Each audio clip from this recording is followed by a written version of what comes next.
አብዛኞቹ ሴቶች ቀይ ባንዲራዎችን ወይም ልክ ያልሆኑ ምልክቶችን ችላ ስለሚሉ የተሳሳተ ወንድን አይመርጡም። ስሜታቸውን በጣም በቶሎ ስለሚያምኑት የተሳሳተውን ወንድ ይመርጣሉ። ጥቂት አሪፍ የፍቅር ቀጠሮች፣ የተወሰኑ ጣፋጭ ቃላቶች፣ ትንሽ ትኩረት እና በድንገት እምብዛም ከማያውቁት ሰው ጋር የወደፊት ህይወታቸውን በዓይነ ህሊናቸው መሳል ይጀምራሉ። ነገር ግን መስህብ አንድ ወንድ በትክክል ማን እንደሆነ አይነግራችሁም፣ ጊዜ ይነግራችኋል። ለዚህ ነው የግንኙነት የመጀመሪያው ጊዜ ራሳችሁን የማረጋገጫ ሳይሆን የመመልከትና የማስተዋል ጊዜ ሆነ። እሱ እኔን ይወደኛል ብላችሁ አትጠይቁ። እኔ እሱን እንዳምነው ተገቢውን መብት አግኝቷል ብላችሁ ጠይቁ። ምክንያቱም የአንድ ወንድ ሞገስ ወይም ውበት ትኩረታችሁን ሊያሸንፍ ይችላል። ነገር ግን ስብዕናው ብቻ ልባችሁ ይገባዋል። አንድን ወንድ ከመምረጣችሁ በፊት፣ ከእሱ ጋር የወደፊት ህይወትን ከመገንባታችሁ በፊት እሱ እነዚህን 7 ፈተናዎች ማለፉን አረጋግጡ።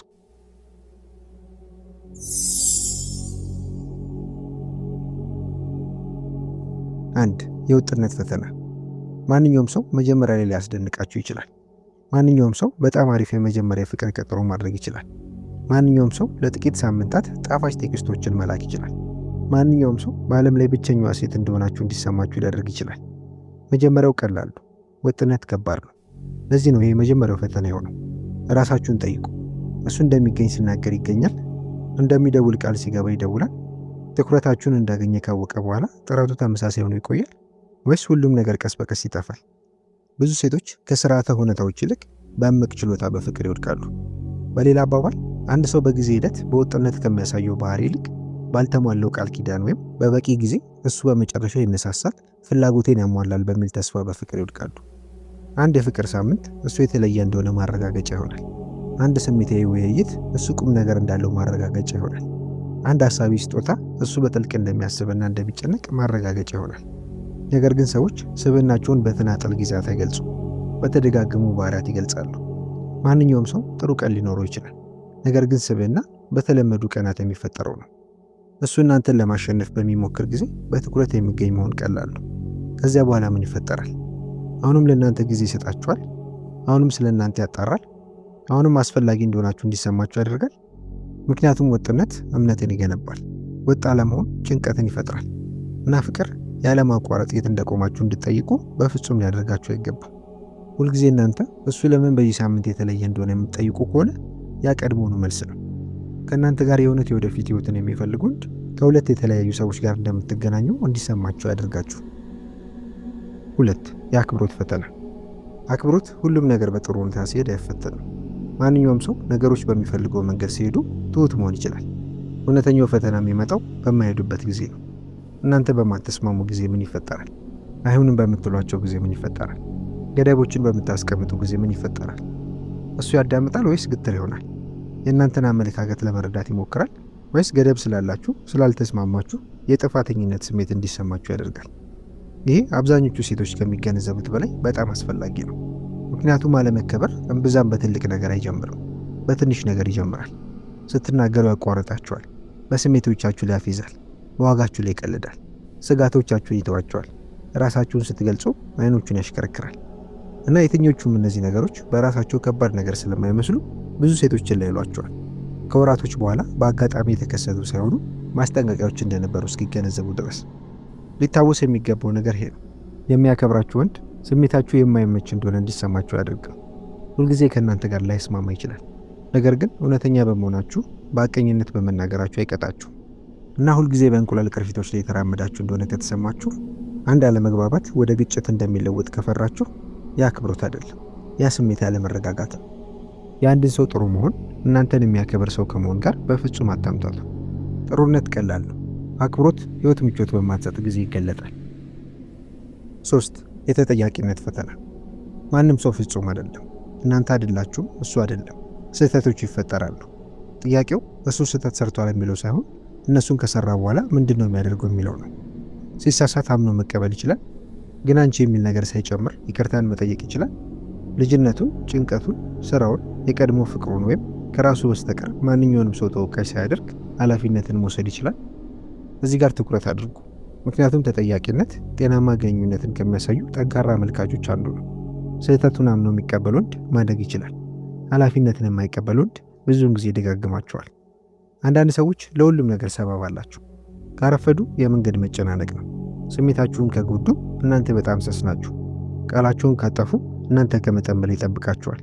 ከዋሹ አስገድዳችኋቸዋል። በመጨረሻ ምንም ነገር የነሱ ጥፋት አይደለም እና ያ በጣም አድካሚ ነው። የበሰለ ወንድ እንከን የለሽ መሆን ያስፈልገዋል። ራሱን ለማየትና ተሳስቻለሁ ለማለት የሚበቃ ያህል ሐቀኛ መሆን ያስፈልገዋል። ምክንያቱም ግንኙነቶች ፍጹም በመሆን ላይ አይቀጥሉም፣ ኃላፊነትን በመወጣት ላይ ይቀጥላሉ። 4. የሰላም ፈተና። ብዙ ሴቶች መጠየቅ የሚረሱት ጥያቄ ይሄ ነው። ከእሱ ጋር ጊዜ ካሳለፍኩ በኋላ ምን ይሰማኛል? በውስጣችሁ አስደሳች ስሜት በሚሰማችሁ ጊዜ ሳይሆን እሱ ከጠፋ በኋላ። እርጋታ፣ ደህንነት፣ አክብሮት ይሰማችኋል ወይስ ጭንቀት፣ ግራ መጋባት፣ እሱን ያለማቋረጥ ለማወቅ እንደምትሞክሩ ይሰማችኋል? ብዙ ሴቶች ስሜታዊ ትርምስን እንደ ኬሚስትሪ ወይም እንደ መፈላለግ ስሜት በማድረግ አሳስተው ይቆጥሩታል። የተቀላቀሉ ምልክቶች፣ ሙቅና ቀዝቃዛ ባህሪ፣ እርግጠኛ አለመሆን፣ ፍቅር የሚሰማው እንደዚህ ነው ብለው ያስባሉ። አይደለም። ለእናንተ ትክክለኛ የሆነ ወንድ በየሳምንቱ በህይወት ውስጥ ያላችሁን ቦታ በመጠየቅና በመጠራጠር ላይ ተዋችሁ። የእሱን ቴክስቶች መመርመርና መፍታት አይኖርባችሁ። እሱ አሁንም ያስባል ብሎ መጨነቅ አይኖርባችሁ። ጤናማ ግንኙነቶች የማያቋርጥ ግራ መጋባትን አይፈጥሩም፣ ሰላምን ይፈጥራሉ። እና ሰላም አሰልቺ አይደለም። ሰላም ስሜታዊ ደህንነት የሚሰማው ስሜት ነው። ከእሱ ጋር መሆን ሰላማችሁን ከሚጠብቀው በላይ የሚያጠፋው ከሆነ ትኩረት አድርጉ። ያ ልባችሁ የሆነ ነገር እየነገራችሁ ነው። 5. የእድገት ፈተና። ትክክለኛው ግንኙነት እንድታርጉ ይረዳችኋል፣ እንድጠፋ ያደርጋችሁ። ራሳችሁን ጠይቁ። ከእሱ ጋር ከተዋወቃችሁ ጊዜ ጀምሮ የበለጠ በራሱ የሚተማመን፣ የበለጠ በተስፋ የተሞላ፣ የበለጠ እንደራሳችሁ ሆናችኋል ወይስ ቀስ በቀስ የምትወዷቸውን ነገሮች ማድረግ አቁማችኋል? ብዙ ሴቶች አንድ ስህተት ይሰራሉ። መላ ዓለማቸውን በአንድ ወንድ ዙሪያ ላይ ይገነባሉ። ግንኙነቱ ሙሉ ማንነታቸው እስከሚሆን ድረስ የትርፍ ጊዜ ማሳለፊያዎቻችሁ ይጠፋሉ፣ ግቦቻችሁ ይራዘማሉ፣ ጓደኝነታችሁ ይደበዝዛሉ። ያ ጤናማ አይደለም። ጥሩ ወንድ ስኬታማ መሆናችሁን ማየት ይፈልጋል፣ ህልሞቻችሁን ይደግፋል። በእድገታችሁ ከመስጋት ይልቅ እድገታችሁን ያከብራል። ግንኙነቱ በህይወት እንዲቀጥል ትንሽ እንድትሆኑ የሚጠበቅባችሁን ወንድ በጭራሽ አትምረጡ። ትክክለኛው ግንኙነት ለሁለቱም ሰዎች እንዲያድጉ ቦታ ይሰጣል። 6. የአስቸጋሪ ጊዜያት ፈተና። ማንኛውም ሰው ህይወት ቀላል በሚሆን ጊዜ ደግ መሆን ይችላል። ስብዕና ህይወት አስቸጋሪ በሚሆን ጊዜ ይታያል። እሱ እንዴት ጭንቀትን እንደሚቋቋም፣ እንዴት ብስጭት እንደሚቋቋም፣ ነገሮች በእሱ መንገድ ሳይሄዱ ሲቀሩ እንዴት ሰዎች እንደሚያስተናግድ በትኩረት ተመልከቱ። ይግባባል ወይስ ዝግ ይሆናል? ችግሮችን ይፈታል ወይስ የበለጠ ይፈጥራቸዋል? ህይወት በመጨረሻ እያንዳንዱን ግንኙነት ትፈትናለች። ጥያቄው ችግሮች ይመጣሉ የሚለው አይደለም። ጥያቄው እሱ የቡድን አጋራችሁ ይሆናል ወይስ መሸከም ያለባችሁ ሌላ ችግር ይሆናል የሚለው ነው። የበሰለ ሰው ከአስቸጋሪ ንግግሮች አይሸሽም፣ ፊት ለፊት ይጋፈጣቸዋል። እና የወደፊት ህይወትን አብሮ ለመገንባት የሚገባው እንዲህ አይነት ወንድ ነው። 7. የጥረት ፈተና። ይሄ ከሁሉም በጣም ቀላሉ ፈተና ነው። ግንኙነቱን በህይወት የምታቆዩት እናንተ ብቻ ናችሁ? ንግግሮችን የሚጀምረው ማን ነው? እቅዶችን የሚያደርገው ማን ነው? ስለ ሁኔታዎች የሚያጣራው ማን ነው? ካለመግባባቶች በኋላ ጥረት የሚያደርገው ማን ነው? መልሱ ሁልጊዜ እናንተ ከሆነ የሆነ ችግር አለ። ፍቅር እናንተ ሁሉንም ስራ እየሰራችሁ እንደሆነ በጭራሽ ሊሰማ አይገባም። በእርግጥ እያንዳንዱ ግንኙነት አንድ ሰው ትንሽ ተጨማሪ የሚሰጥባቸው ወቅቶች አሉት። ነገር ግን ጥረት በአንድ አቅጣጫ ብቻ መፍሰስ የለበትም። የእውነት ዋጋ የሚሰጣችሁ ወንድ የግንኙነት መሰረታዊ መስፈርቶችን እንድታሳድዱ ያደርጋችሁ። ጊዜ ይፈጥራል፣ ይከታተላል፣ ጥረት ያደርጋል። ግንኙነቱ ለእሱ አስፈላጊና ትርጉም ያለው መሆኑ በተግባር ያሳያችኋል። ምክንያቱም ጥረት ስለ ፍጹምነት ሳይሆን ስለ ዓላማ ነው። አሁን በዚህ ዝርዝር ውስጥ ያልተካተቱትን ነገሮች አስተውሉ።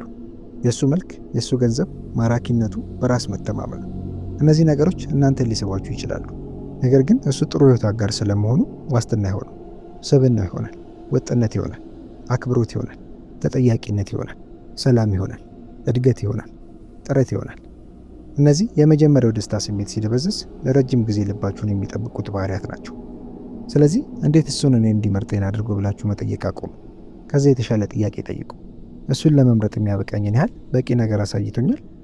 ምክንያቱም የፍቅር ግንኙነት እናንተን የሚፈልጋችሁን ወንድ ስለማግኘት ብቻ አይደለም፣ ለእናንተ የሚገባውን ወንድ ስለማግኘት ነው። በፍጹም በዚህ ውሳኔ ላይ አትቸኩሉ። አንድ ወንድ በጥቂት ቀናት ውስጥ ሊያስደንቃችሁ ይችላል። ነገር ግን እውነተኛ ስብዕናውን የሚገልጠው ጊዜ ብቻ ነው እና ፍቅር ዘላቂ እንዲሆን የሚያደርገው በመካከላችሁ ያለው ስሜት የመሳሳብ ወይም ኬሚስትሪ ሳይሆን ስብዕና ነው። ትክክለኛው ወንድ ልባችሁን ብቻ አያሸንፍም፣ እምነታችሁንም ያተርፋል። እናም ለመመረጥ የሚገባው ወንድ ነው። ይሄ እናንተው አማራ ዩቲዩብ ነበር። በሚቀጥለው ቪዲዮ እንገናኝ። ስለተከታተላችሁኝ አመሰግናለሁ። ሰላም ቆዩልኝ።